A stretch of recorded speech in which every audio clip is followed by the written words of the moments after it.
Roger, it's Adam Hewison. I'm coming to you from Maine on a perfectly awful day in Maine. It's raining like crazy, but I wanted to just take some time and do an experiment today. So what we did is take a Burgundy bottle, cut it in two. We're going to run some wine down there, some water, and check it out and see if there's any difference between this bottle and the air wine bottle, which you did so beautifully. Look at those beautiful poration dimples. So we're going to run wine and water down here, not at the same time, but we'll see exactly the difference in the poration effect.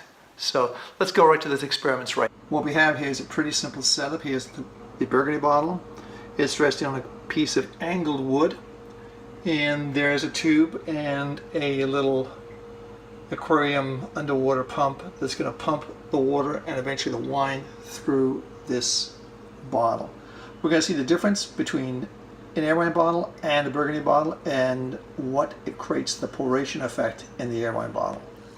What we're looking at right now is a Burgundy bottle that we've cut in half, and you can see how the water just comes out in a very even fashion. In fact, it looks as though you have this sort of V like this, nothing dramatic, just a simple flow, which is what probably a Burgundy bottle is meant to do.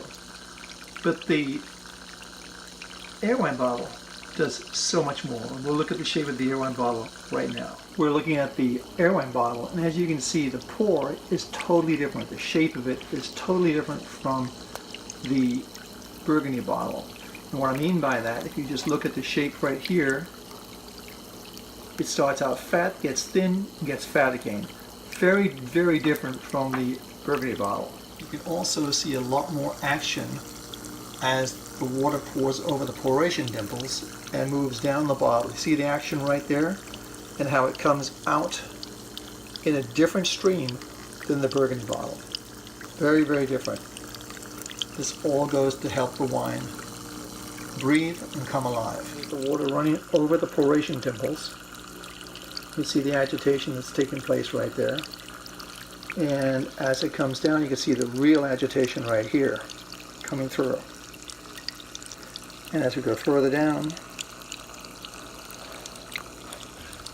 you'll notice the shape of the pour, totally different.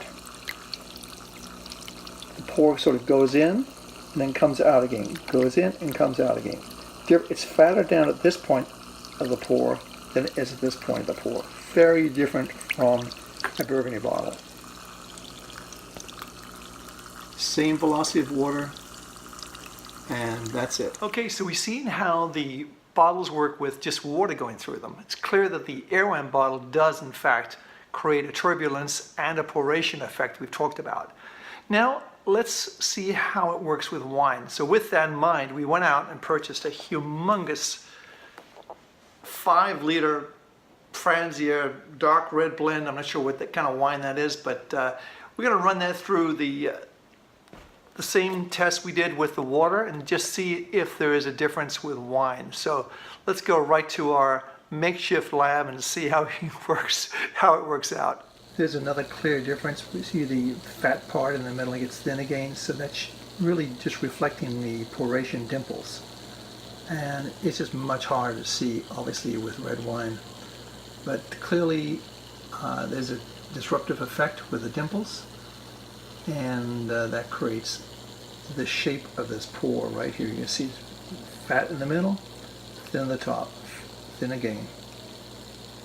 So that's the air wine bottle poration effect. The first tests were very conclusive that the air wine bottle does in fact porate and aerate the wine.